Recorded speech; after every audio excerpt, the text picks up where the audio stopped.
So mga ka-sunshine, mga unta, lunch break.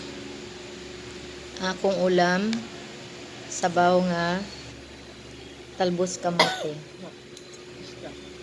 O bulad. Bulad nga isa ka aping. Dili magpasobra sa bulad, kay dili maayo. Pero nindot kaayo. Nindot kay mga ka-sunshine, nindot kay mo hurot og pila ka kanang isa kalderong kanon na grabe kaayo. Pero iwas-iwas, kinanglan less lang kasi kung masobraan delikado.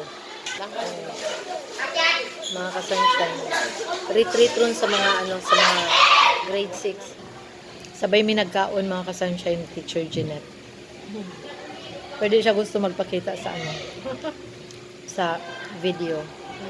Maulaw siya. Basig musikat daw siya. Hindi na siya ka-sunshine. Ako na. Okay lang na, oy. Ngayon nga daw, agaw eksena, oy, joke lang. Dili bitaw. Nadyo yung mga maulaw, dili komportable, so dili nato piliton. Oh. Tingog lang ni Teacher Jeanette nyo, madungog ha. No, good.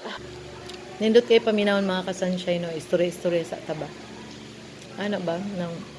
Sa trabaho nga wala gani problema gani sa mga katrabaho nimo nang toxic ang inyong environment. No? Sarap kaayo. Kana pud ang isa ka kuan kay mga ka-sunshine nga blessed ra pud kaayo ko ani sa asa ko nag-work kay jud may mga siguro pero less kaayo ang kanang kuan unlike sa laing sa ilaing work.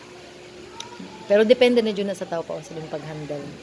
Unsa nimo ang mga tao kay di man nato kontrolado ang laing tao, di ba? Ang imong kontrolado ang imong lang huna-huna, imong kaugalingon. So dapat ra pud jud ka nga right mindset ana lang jud.